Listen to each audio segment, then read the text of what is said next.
A cruz que o trator não esmagou. O sol fraco de março em Maceió não enganava ninguém. Mesmo com aquele calor molhado que grudava na pele, a gente sabia que a qualquer momento o céu podia desabar em cima da gente. Eu, João Batista, ou só Batista, como me chamavam na firma, estava com a camisa colada nas costas enquanto manobrava o trator John Deere 6110 pela rua 15 de novembro, perto do mercado do peixe. O cheiro de maresia misturado com o óleo diesel me lembrava que, apesar dos anos na máquina, aquele dia não seria igual aos outros. Tinha chovido forte na noite anterior e a terra ainda estava mole. A plantação de mandioca do seu Zé Maria, meu patrão, tinha virado um lamaçal. Se a gente não colhesse logo, a safra apodrecia. Mas o pior não era a lama, era a cruz. Uma cruz de madeira rústica, pintada de branco, cravada no meio do terreno há mais de 20 anos. Diziam que tinha sido colocada ali depois que um menino se afogou no rio próximo e que Nossa Senhora Aparecida tinha ouvido os pedidos da mãe dele. Desde então, ninguém mexia com ela. Nem os bêbados que passavam pela rua às 3 da manhã, nem os moleques que roubavam fruta no pé. Até os cachorros do bairro faziam curva quando chegavam perto. Mas o patrão tinha dado ordem clara: Batista, passa o trator por cima daquilo. Não tem espaço para manobra e a safra está perdida se a gente não arrumar isso hoje. Eu olhei para a cruz, depois para o céu. O sol fraco parecia uma lamparina prestes a apagar. Tá louco, seu Zé? Isso aqui é sagrado. Sagrado é o meu dinheiro, rapaz. Se a chuva voltar, a mandioca apodrece e a gente come o quê? Reza. Ele tinha razão, mas também tinha a voz da minha avó, Doninha de Fé, ecoando na minha cabeça. Filho, quando a gente mexe com o que é de Deus, ele dá um jeito de mostrar que tá olhando. Engoli em seco, liguei o trator. A máquina roncou e eu senti o peso daqueles 20 toneladas de ferro nas minhas mãos. A cruz ficava bem no caminho da fileira central. Se eu desviasse, ia perder metade da plantação. Se passasse por cima bem, eu não queria nem pensar no que podia acontecer. Vamos lá, Nossa Senhora, murmurei, fazendo o sinal da cruz com a mão direita, enquanto a esquerda segurava o volante. O trator avançou, a lâmina frontal se aproximou da cruz. Eu fechei os olhos por um segundo. Crack! Um barulho seco, como se o mundo tivesse rachado ao meio. Mas não foi a cruz que quebrou. Foi o eixo dianteiro do trator. A máquina tombou para frente, jogando meu corpo contra o volante. O vidro estourou e eu senti o gosto de sangue na boca. O trator parou a centímetros da cruz, a lâmina enterrada na terra, como se algo tivesse segurou o ferro no último segundo. Silêncio! Só o meu coração batendo como um tambor de maracatu. Quando eu me levantei, tremendo, vi que a cruz estava intacta. Mas no chão, bem onde a lâmina tinha parado, tinha uma coisa brilhando. Uma medalha de Nossa Senhora Aparecida, suja de terra, como se tivesse sido enterrada ali há anos. E então eu ouvi o grito. Batista, o rio. Era o seu Zé Maria, apontando para trás, onde o rio Mundaú, que sempre corria manso, tinha transbordado de repente. A água vinha em direção à plantação, arrastando galhos, lixo, tudo o que encontrava pela frente. A enxurrada vai levar tudo, ele berrou, o rosto branco como cal. Não tinha tempo para pensar. O trator estava inutilizado, a safra em risco e a água avançando como um bicho faminto. Mas ali na minha mão estava a medalha e uma ideia louca me veio. Corri para a cruz, arranquei ela da terra com as próprias mãos, sujo de lama e sangue. Segurei a medalha contra o peito e gritei, como se ela pudesse me ouvir. Se a Senhora salvou essa cruz, salva a nossa plantação também. E então fiz o que nenhum homem são faria. Pulei na enxurrada. A água gelada me engoliu até a cintura. Eu me agarrei a um tronco que passava, sentindo os galhos arranhando minha pele, mas não soltei a cruz nem a medalha. Batista, você tá maluco? Seu Zé gritava da margem. Confia em mim, berrei de volta, mesmo sem saber direito no que eu estava a confiar. A correnteza me levou até um ponto onde o rio fazia uma curva. Ali a força da água era menor. Com os últimos fôlegos, enfiei a cruz na terra molhada, bem na frente da plantação. A cruz que o rio não levou. A terra tremeu quando a cruz ficou de pé. Não era só o impacto do madeira no chão encharcado, era como se o próprio chão respirasse aliviado. A enxurrada, que há minutos arrastava tudo, de repente perdeu força, como se uma mão invisível tivesse segurado as águas. Os pés descalços afundaram na lama, mas eu não me importei. Olhei para trás, onde a plantação de mandioca do seu Zé, minha e de mais 5 famílias do bairro do Vergel, ainda resistia, apesar da chuva que caía há 3 dias sem parar. Valha-me Nossa Senhora! Seu Zé fez o sinal da cruz, os olhos arregalados. Isso não é coisa de homem, não, Batista. Isso é milagre. Eu não respondi. Não tinha fôlego, nem palavras. Só a medalha de Nossa Senhora Aparecida, queimando na minha pele como se estivesse viva. A mesma medalha que minha mãe me deu quando eu saí de Palmeira dos Índios, aos 16, com a promessa de que nenhum trator nem tempestade ia me derrubar se eu confiasse nela. Mas eu tinha duvidado até hoje. 3 dias antes, o céu sobre Maceió parecia um pano sujo esticado. Não era chuva de verão, daquelas que molham e passam. Era água caindo em pancadas, como se o mundo estivesse sendo lavado à força. Eu estava no trator, tentando abrir valas para desviar a enxurrada que ameaçava a roça coletiva que a gente mantinha na beira do rio Mundaú, perto da rua 15 de Novembro. O cheiro de terra molhada misturava com o de óleo queimado do motor e o barulho do trator abafava até os gritos do seu Zé, que corria atrás de mim, acenando como louco. Batista, tem uma cruz ali. Eu freiei bruscamente. O trator derrapou na lama e por um segundo pensei que ia capotar. Quando olhei para baixo, vi uma cruz de madeira meio enterrada com as letras NS, Aparecida ainda legíveis, apesar da tinta descascada. Não era daquelas cruzes de cemitério, era maior, como as que a gente carrega nas procissões de Corpus Christi, quando o tapete de serragem colorida enfeita as ruas do centro e o povo todo sai cantando Glória a Deus nas alturas. Isso aqui não estava ontem, murmurei, descendo do trator. A chuva batia no meu boné da usina Ciência, encharcando a camisa do Fluminense, time que meu pai torcia, Deus o tenha. Seu Zé se ajoelhou na lama, sem se importar com a calça remendada. Alguém jogou fora ou perdeu, mas não é para estar aqui não. Cruz assim tem que estar em lugar sagrado. Eu ia dizer que lugar sagrado naquele momento era qualquer canto que não estivesse debaixo d'água, mas me calei, porque quando peguei a cruz para tirar do caminho, uma coisa estranha aconteceu. O trator, que há minutos estava tossindo como um velho fumante, de repente ligou sem engasgar. E a chuva não parou, mas por um segundo, juraria que as gotas ficaram mais leves. Isso é sinal, Batista? Seu Zé falou sério. A santa tá te dizendo alguma coisa. Eu ri, mas guardei a cruz no banco do trator, porque, no fundo, eu sabia que seu Zé tinha razão. Minha mãe sempre dizia que Nossa Senhora aparecia onde menos a gente esperava, e naquela semana a gente estava precisando de um milagre. A plantação era tudo o que restava depois que a usina de cana fechou e deixou metade do vergel sem trabalho. A gente tinha se unido, seu Zé, Dona Maria das Dores, o menino Júnior, que ainda não tinha barba, mas já trabalhava como homem, e eu, o operador, que mais operava era a própria vida para não afundar. A mandioca era nossa salvação, vendida na feira da Praça Deodoro, trocada por peixe no mercado do Peixão ou cozida na panela quando o dinheiro acabava antes do mês. Mas a tempestade não estava nem aí para nossos planos. Naquela manhã, o rio tinha subido tanto que a água já lambia as folhas da mandioca. Se a enxurrada levasse a plantação, a gente ia passar fome. E fome no vergel não é como na televisão, é barriga roncando às 3 da manhã, é criança chorando sem entender por quê. Foi quando eu tive a ideia, ou melhor, quando a ideia me teve. A gente faz um dique, falei apontando para a cruz no banco do trator. Ali, bem na frente da roça, se a água parar ali, a plantação se salva. Seu Zé me olhou como se eu tivesse perdido. Oh, juízo!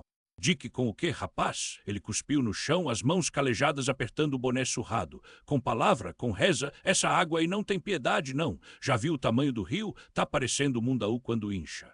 Eu olhei para o céu, onde o sol fraco mal furava as nuvens pesadas. O cheiro de terra molhada misturado com o mato queimado da véspera subia pelo nariz. Na rua 15 de Novembro, lá no centro, estavam preparando os tapetes de serragem colorida para a procissão de Corpus Christi que vinha no mês que vem, mas aqui no Vergel, a única procissão que a gente ia ver era da água levando tudo embaixo. Com o trator, apontei para o monstro de ferro enferrujado, o boi malhado, como eu chamava ele. A gente faz um valo profundo bem na frente da roça, direciona a água para lá. Se der certo, ela passa de lado. Seu Zé riu, um riso seco que não tinha alegria. E se não der, se o trator atolar, se a lama engolir a gente, você tá louco, menino. Isso não é brincadeira de videogame, não. Mas eu já estava com a chave na mão. O motor do boi malhado tossiu, cuspiu uma fumaça preta e acordou. O barulho ecoou pelo sítio, assustando os urubus que circundavam os pés de mandioca como se já soubessem que a morte estava chegando. Eu vou, falei firme, se der merda pelo menos eu tentei. Seu Zé me segurou pelo braço. Os olhos dele, velhos demais para chorar, brilhavam de um jeito que eu nunca tinha visto. E se você morrer, quem vai cuidar da sua mãe? Quem vai pagar o remédio do seu pai? Pensou nisso, seu teimoso. Engoli seco, lembrei da minha mãe, das mãos dela tremendo quando tentava costurar as roupas dos outros para ganhar uns trocados. Do meu pai, deitado na cama desde o derrame, repetindo como um disco riscado, filho, não deixe a terra morrer, a terra é sagrada. Por isso mesmo eu tenho que tentar. Empurrei o boné para trás e subi no trator. Se a gente perder a roça, a gente perde tudo.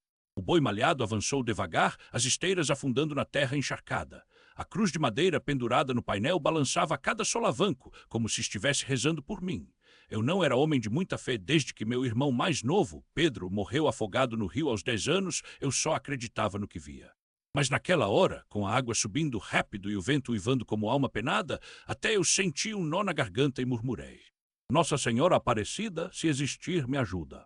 O valo começou a tomar forma. Suor escorria pelas minhas costas, a camisa grudada no corpo. De repente, o trator deu um tranco violento, uma raiz grossa tinha se enroscado na esteira. Tentei manobrar, mas a máquina não obedeceu. O motor chiou, a lama subiu pelos meus tornozelos quando pulei para fora. Merdas! A água já estava no meu joelho. Corri para trás do trator, tentando empurrar, mas era como lutar contra um boi bravo. De repente, ouvi um estalo seco, a cruz se soltou do painel e caiu na lama, bem na minha frente. Sem pensar, peguei ela. A madeira, gaste pelo tempo, estava quente como se tivesse vida. E foi aí que vi. O valo que eu tinha começado estava quase pronto, mas faltava um pedaço crucial, justamente onde a água estava rompendo com mais força. Não pode ser, respirei fundo, ou é agora ou nunca. Pulei de volta no trator, ignorando o medo. A cruz, suja de barro, eu enfiei no bolso da camisa. Se fosse para afundar, que afundasse com ela.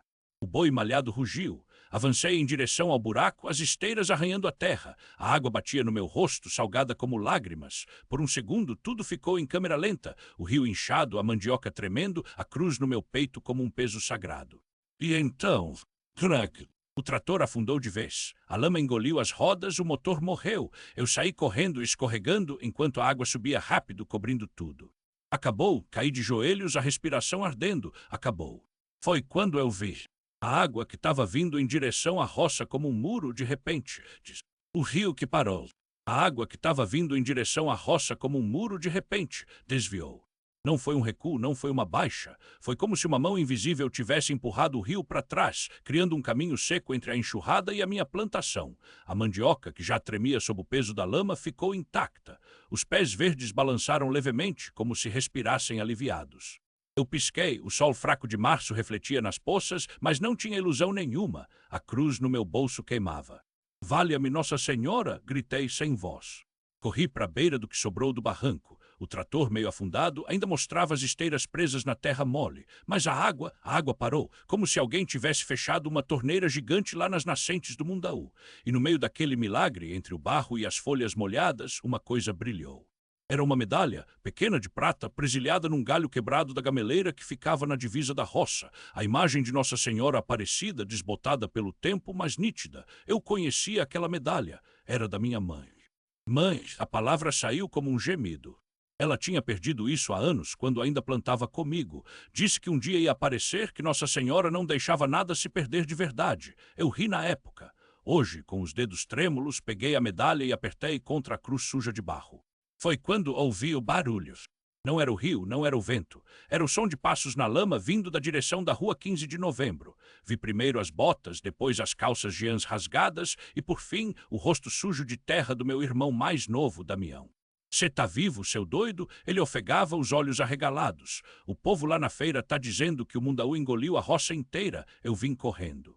Abracei ele sem responder. O cheiro de terra molhada, de suor, de medo, tudo se misturava. Mas no fundo, abaixo de tudo, tinha um perfume doce, como o incenso da procissão de Corpus Christi, quando a rua inteira se enche de flores e tapetes coloridos e a gente acredita por um dia que nada de ruim pode acontecer.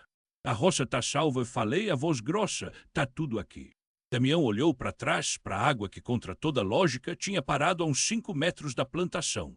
Depois, para a medalha na minha mão. Isso é da mãe? Ele tocou a imagem com os dedos. Cê acha que... Não precisei responder, a gente já sabia. 3 dias depois, a notícia tinha se espalhado como fogo em palha seca. Os vizinhos da Vila Emater vieram ver com os próprios olhos. Alguns disseram que foi sorte. Outros que o barranco cedeu para outro lado, mas as mulheres mais velhas, aquelas que acendem velas para Nossa Senhora todo sábado, só balançavam a cabeça e faziam o sinal da cruz. Milagre é para quem tem fé, meu filho, disse Dona Maria do Rosário, a mesma que todo ano organiza o tapete de serragem na frente da igreja de Nossa Senhora do Rosário dos Pretos. E tu, Zé, sempre foi teimoso, mas nunca deixou de acreditar. Eu não discuti. Porque como explicar que a água parou exatamente onde a medalha da minha mãe estava? Como explicar que o trator afundou, mas a roça ficou de pé? Como explicar que, no meio do desespero, eu senti uma mão no meu ombro, leve como uma brisa, quando caí de joelhos? Na sexta-feira seguinte, a procissão de Corpus Christi encheu as ruas de Maceió. Os tapetes de serragem colorida se estendiam da Praça Deodoro até a Catedral Metropolitana, desenhando santos e cruzes que a gente pisava com respeito. Eu fui com Damião, a medalha da mãe no bolso da camisa limpa, a cruz agora lavada e pendurada no pescoço. Quando o padre levantou a hóstia, o sol, que tinha sido fraco por dias, quebrou as nuvens e iluminou tudo. As pessoas murmuraram, algumas choraram. Eu fechei os olhos e lembrei da água parando, do rio obedecendo. Às vezes a gente acha que está sozinho, Damião falou baixo enquanto a multidão cantava, mas está sempre tendo alguém olhando. Não era só sobre Nossa Senhora, era sobre a minha mãe, que mesmo morta ainda me guia, sobre o irmão que correu para me salvar sem pensar duas vezes, sobre os vizinhos que vieram ajudar a limpar. O trator, a cruz e o milagre que ninguém viu. O cheiro de terra molhada subia da rua 15 de novembro, enquanto a procissão se encerrava. As mulheres ainda limpavam os tapetes de serragem colorida e os homens comentavam o sol que tinha aparecido justo na hora da bênção. Damião me cutucou. Vamos, Zé, o patrão está esperando a gente no canavial antes do almoço. Eu ajustei a cruz no pescoço, passei os dedos pela medalha da mãe e subi no trator. O motor roncou e o cheiro de diesel misturou-se com o mato queimado. O canavial do seu Inácio ficava lá para trás do Jacintinho, onde a estrada de terra serpeava entre os canaviais como uma cobra preguiçosa. Era março, época de colheita, e o calor, mesmo fraco, colava a camisa nas costas. Tá ouvindo isso? Damião apontou para o céu, um zunido estranho como um enxame de marimbondos distantes. É o vento nas folhas, uai, mas não era. O som cresceu e de repente um bandil de pássaros levantou o voo assustado. Algo estava errado. Foi quando vi uma nuvem escura baixa vindo do lado da Lagoa Mundaú. Não era chuva, era fumaça. Fogo, Damião gritou, tá queimando o canavial do seu Lula. Corri o trator para lá, cortando caminho pela terra solta. O fogo avançava rápido, comendo a palha seca como se fosse papel. Os gritos dos trabalhadores ecoavam e eu via as chamas lambendo os pés de cana, prestes a pular para nossa plantação. Se isso acontecesse, 3 meses de trabalho iam virar cinza. Joga terra, joga terra. Eu berrei, mas o vento soprava contra a gente. A fumaça ardia nos olhos e o suor escorria queimando. Foi então que lembrei da cruz. A mesma que eu tinha lavado, a mesma que o trator quase esmagou. Sem pensar, tirei ela do pescoço e cravei no chão, bem na frente das chamas. Se for para salvar, salva agora, minha senhora! Gritei com a voz rouca de desespero.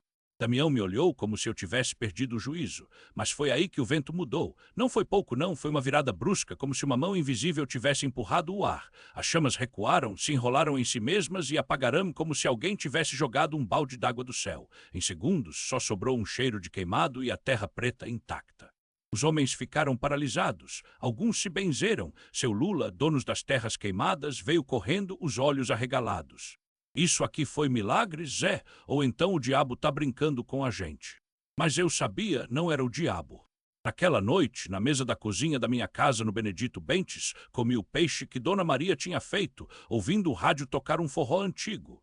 Damião tomava uma cerveja ainda sem acreditar. Tu acha que foi a cruz? Ele perguntou baixinho. Eu não respondi. Não precisava, porque quando olhei para a janela, vi a lua cheia refletindo na cruz que agora ficava pregada no muro do quintal, e jurava que, por um segundo, a sombra dela se mexeu. Aquele dia mudou minha vida para sempre, não por causa do fogo que não queimou, nem pela plantação que se salvou, mas porque entendi que a fé não é só para quando a gente está de joelhos na igreja. Às vezes, ela está no suor do trabalho, no grito de socorro, na mão que crava uma cruz na terra como se fosse a última esperança. E o milagre é saber que mesmo quando a gente acha que está sozinho, sempre tem alguém, seja a mãe que já se foi, o irmão que não pensa 2 vezes, ou uma santa que olha para a gente de um canto do céu, segurando a nossa mão, mesmo que a gente não veja. A compreensão daquele momento me mostrou o valor da persistência.